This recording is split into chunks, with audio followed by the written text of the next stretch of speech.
కర్కాటకం వారికి కనుక చూసుకున్నట్లయితే ప్రధానంగా మీకు మీ యొక్క రాశి వారికి ఇప్పుడు ఉండేటువంటి గ్రహస్థితి ఏ విధంగా ఉంది.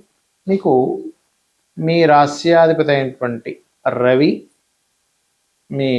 చంద్రుడు, మీ రాస్యాధిపతి అయినటువంటి చంద్రుడు దశమ స్థానం నుంచి పంచమ స్థానం వరకు సంచరిస్తాడు. మీ ధనాధిపతి అయినటువంటి రవి లాభస్థానంలో బుధుడితో కలిసి ఉన్నాడు.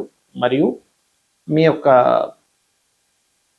12వ స్థానంలో శుక్ర గురువులు ఉండడము, భాగ్యంలో శని, అష్టమంలో రాహు, ధనస్థానంలో కేతు ఉన్నాడు. మరి ఈ యొక్క గ్రహస్థితిని అనుసరించి మీకు ఎలా ఉండబోతుంది అనేటువంటి అంశాలు, మరియు ఏ డేట్లో ఏ సమయంలో మారుతున్నాయి ఈ గ్రహాలు, వాటి వల్ల కలిగేటువంటి ఫలితాలు చెప్తుంది నేనైనప్పటికీ చెప్పిస్తుంది సాక్షాత్ లలిత అమ్మవారిగా భావిస్తూ ఆ లలితాంబిక అమ్మవారి యొక్క అనుగ్రహం మీకు పరిపూర్ణంగా కలగాలని మనస్ఫూర్తిగా కోరుకుంటూ, గ్రహాలు ఏ ఏ రాసుల్లోకి ఏ సమయంలో మారుతుంది అనే విషయం కనుక చూసుకుంటే 11వ తేదీ కుజుడు మారిపోతున్నాడు.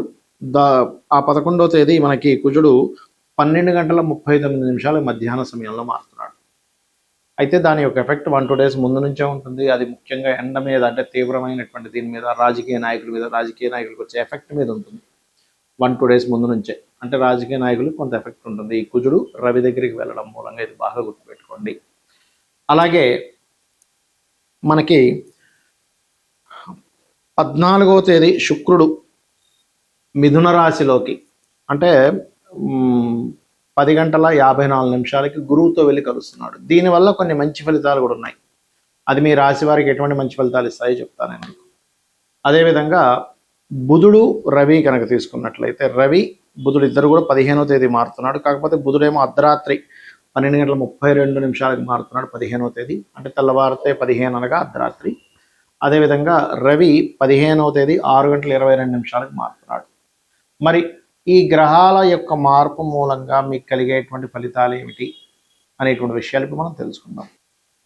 ఇక్కడ ఈ గ్రహాలు ఎప్పుడైతే ఈ రకంగా మారుతున్నాయో కర్కాటకం వారికి ప్రధానంగా మీరు చూసుకోవాల్సింది, ఇక్కడ మీరు ఎట్టి పరిస్థితుల్లో కూడా 17-18 తేదీలు మీరు వ్యాపార లాభ సంబంధించిన విషయంలో కొంచెం జాగ్రత్తగా ఉండాలి. 23-24 తేదీలు ధనం విషయంలోని, 30-31 తేదీలు సంతానాన్ని పొందే సంబంధించిన విషయంలో కొంతమందికి ఇబ్బంది ఉన్నప్పుడు IUIలు IVFలు చేయించుకుంటారు. అటువంటి విషయాల్లో ఖచ్చితంగా జాగ్రత్త వహించాలి.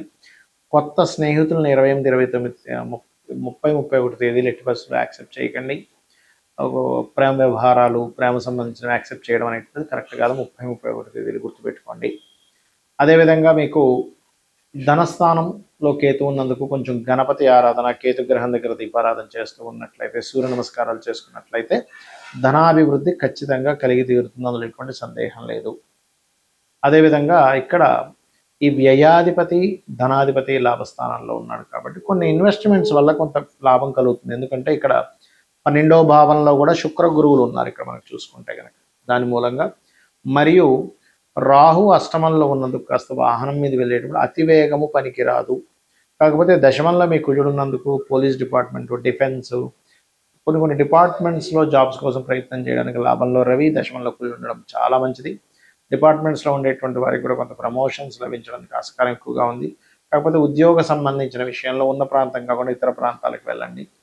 కాకపోతే ఉద్యోగంలో కొంత ఎక్కువ స్ట్రెస్ కూడా ఉంటుంది. ఎందుకంటే ఎంతైనా దశమంలో కుజుడు వెనకాతలేమో శని, దాని వెనకాతలు రాహు ఉన్నాడు కాబట్టి. ఇక మీరు నిత్యము చేయవలసినటువంటి దేవత ఆరాధన ఏమిటి అని చెప్పి చూసుకున్నట్లయితే, మీరు సుబ్రహ్మణ్యేశ్వర స్వామి యొక్క ఆరాధన చేయండి. ఎట్టి పరిస్థితుల్లో మీరు 30-31 తేదీలో ఎటువంటి నిర్ణయాలు తీసుకోకండి. అయితే ఈ పక్షంలో దేశకాల పరిస్థితులు ఎలాంటివి ఉంటాయి చూసుకున్నట్లయితే, మనకి కుజుడు 11వ తేదీ నుంచే మారిపోతున్నాడు. కాబట్టి దానికంటే 1-2 డేస్ ముందు నుంచే ఈ యుద్ధ సంబంధించింది అనుకోండి, తీవ్రమైనటువంటి ఎండ. అసలు ఎప్పుడు కూడా మనకి ఏంటి, మే అయిపోతూ ఉంటే స్లోగా తగ్గాలి, కానీ ఈసారి పెరుగుతూ ఉంటుంది. ఎందుకంటే అగ్నితత్వ రాసుల్లోకి అగ్నితత్వ సంబంధించిన గ్రహం వస్తుంది కాబట్టి ఇది ప్రధానంగా గుర్తుపెట్టుకోండి. అలాగే మరొక విషయం ఏంటంటే, ఇది జలరాశుల వైపు ప్రయాణిస్తున్నటువంటి గురువు కాబట్టి ఈ పక్షం ఎండింగ్ అవుతూనే స్లోగా జల సంబంధంగా వచ్చేటువంటి ఇబ్బందులు వస్తూ ఉంటాయి. అంటే వాటర్ మూలంగా వచ్చేటువంటి వైరస్లు అనుకోండి, వాటర్ మూలంగా కలిగే ఇబ్బందులు అనుకోండి. అందుకని కాస్త కాచి చల్లార్చిన నీళ్ళు వాడండి.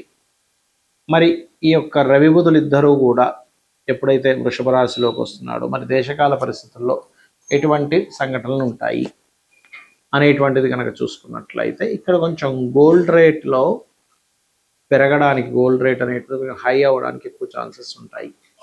మరియు ఈ శుక్రుడు గురువు ఈ యొక్క సంబంధం ఏర్పడింది కాబట్టి ఈ క్రియేటివ్ రిలేటెడ్గా కొంత విద్యా సంబంధించినటువంటివి ఏవైతే ఉంటాయో, విద్యా సంస్థలు కానీ విద్యా సంబంధించిన విషయాలు క్రియేటివ్గా కొన్ని ప్రవేశపెట్టడం జరుగుతుంది.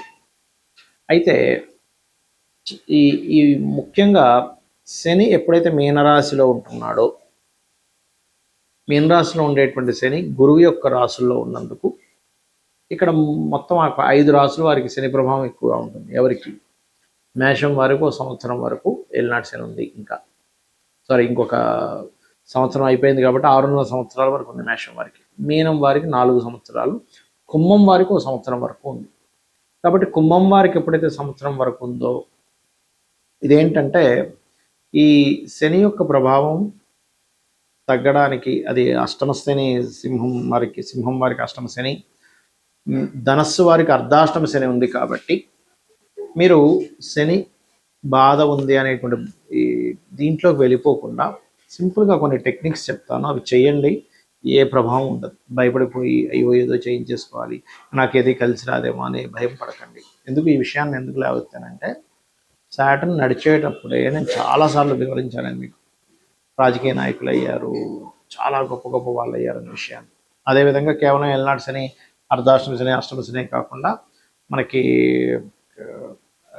కాలసర్ప దోషాలు ఇవే కాకుండా మన జన్మజాతకం అనేది ఒకటి ఉంటుంది కూడా చెప్పాను. అయితే మీకు ఏలినాటి శనికి సంబంధించిన, అర్ధాష్టమ శని, అష్టమ శనికి సంబంధించిన రెమెడీ మిగతా విషయాలు చెప్తాను. ఇక్కడ కొన్ని విషయాలు మీరు పాటించండి. నెగ్లిజెన్సీ చేయకండి. ఎవరితోనైనా మాట్లాడేటప్పుడు ఎక్కువ జోక్స్ వేస్తే అది ఒక్కొక్కసారి రాంగ్ దీంట్లోకి వెళ్తుంది, గుర్తుపెట్టుకోండి.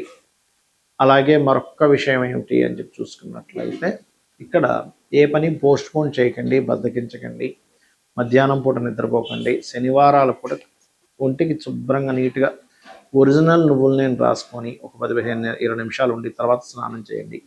నిత్యము ఆంజనేయ స్వామి ఆలయం కానీ, సుబ్రహ్మణ్యేశ్వర స్వామి ఆలయం కానీ, లేకపోతే మన లక్ష్మీనరసింహస్వామి ఆలయం లేదా గణపతి ఆలయం, లేనట్లయితే రావి చెట్టు ఉన్న ప్రదక్షిణం చేయండి. ఖచ్చితంగా మీకు ఆ ప్రభావం తగ్గుతుంది. ఎప్పుడు కూడా గ్రహాలు గోచారంలో మారుతున్నప్పుడు, గోచారం అంటే కాలంలో జరిగే మార్పులు బట్టి మీ యొక్క జాతకానికి బలాబలాలు తగ్గడం పెరగడం జరుగుతూ ఉంటాయి. కానీ మీ పర్సనల్ చార్ట్ అనేది ఒకటి ఉంటుంది. లగ్నం నుంచి 12 భావాలు. లగ్నం అంటే మీ యొక్క పర్సనాలిటీ, మీరు ఎందుకు ఎదగలేకపోతున్నారు, మీరు ఎందుకు ఇంత టాలెంటెడ్గా ఉన్నారని చెప్పేది. ధనస్థానం, ధనాన్ని ఇచ్చేటువంటి భావం ఎలా ఉంది, ధనభావము, పంచమ భావము, లాభభావము, భాగ్యభావాన్ని చూసి ధనం మీకు ఏ మార్గంలో వస్తుందో తెలుస్తుంది. అదేవిధంగా అన్నదమ్ములతోని లేకపోతే దాయాదులతో ఎందుకు శత్రుత్వాలు ఉన్నాయి, ఎందుకు మిస్కమ్యూనికేషన్ అవుతుంది అనేది 3వ భావం. 4వ భావం ఏదైతే ఉందో పర్టికులర్గా మీకు విద్యా సంబంధించిన, ప్రాపర్టీ సంబంధించిన, ఎప్పుడు కొనాలి, ఏ డైరెక్షన్ కొంటే మంచిది అనేటువంటి చెప్తుంది. సంతానం 5వ భావము. 6వ భావం ఏదైతే ఉందో 6th హౌస్ అంటారు. ఆ 6th హౌస్ ఏదైతే ఉందో మీకు పర్టికులర్గా ఇచ్చేటువంటి రిజల్ట్ ఇది రోగస్థానంగా చెప్తూ ఉంటారు, పూర్వజన్మ కర్మస్థానంగా చెప్తూ ఉంటారు. కాబట్టి 6వ భావంలో ఏవైతే గ్రహాలు ఉంటాయో ఆ గ్రహాలకు సంబంధించిన దానం ఎక్కువగా చేస్తూ ఉండండి మీరు. అప్పుడు ఏమవుతుందంటే మీకు ఇబ్బంది అనేటువంటిది రాదు. ఇది బాగా గుర్తుపెట్టుకోండి. అలాగే 7వ భావాన్ని బట్టి మీకు వచ్చే పార్ట్నర్, మీకు వచ్చే జీవిత భాగస్వామి ఎలా ఉంటారు అనేటువంటిది.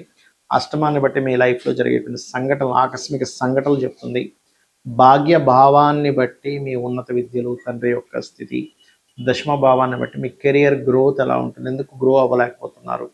లాభభావాన్ని బట్టి మీకు జరిగేటువంటి లైఫ్లో పొందే సక్సెస్. 12వ స్థానాన్ని బట్టి మీ ఇన్వెస్ట్మెంట్స్ ఎప్పుడు చేయాలి, మీరు విదేశాలకు వెళ్తే బాగుంటుంది, ఇక్కడ ఉంటే బాగుంటుంది అని విడివిడిగా ఉంటాయి ఇప్పుడు ఆస్ట్రాలజీలో. అంతేగాని మూసగా ఎల్నాటి నడుస్తుంది కాబట్టి నాకేం కలిసి రాదు, కాలసప యోగం ఉంది కాబట్టి నాకేం కలిసి రాదు అనేటువంటిది ఉండదు. అలా ఎక్కడా మహర్షి చెప్పలేదు. ఏ భావానికి ఆ భావం చాలా స్పష్టంగా ఈ భావానికి సంబంధించిన ఫలితం వస్తుంది కాబట్టి నీకు ఇలా జరుగుతుంది, ఈ భావానికి సంబంధించిన ఫలితం నీకు అంత బలంగా లేదు కాబట్టి నువ్వు ఇబ్బంది పడుతున్నావు, సో దానికి పరిహారం చేసుకునేటువంటిది ఉంటుంది. అయితే జాతకం తెలియదు, నాకేం అర్థం కావట్లేదు, నా రాంగ్ టైం ఉంది, నా టైం సరిగా లేదు అని అనుకునేవారు సింపుల్గా ఏమి లేదు. రోజు నిత్యము ఉదయం నిద్ర లేచిన వెంటనే సూర్యుడికి అర్ఘ్యం వదలండి, లలితా పారాయణం చేయండి, నిత్యము ఏదైనా ఒక ఆలయానికి వెళ్ళడం చేయండి, ధర్మబద్ధమైనటువంటి జీవితాన్ని గడపండి, గోశాలకు వెళ్ళి గోసేవ చేయండి. చాలు.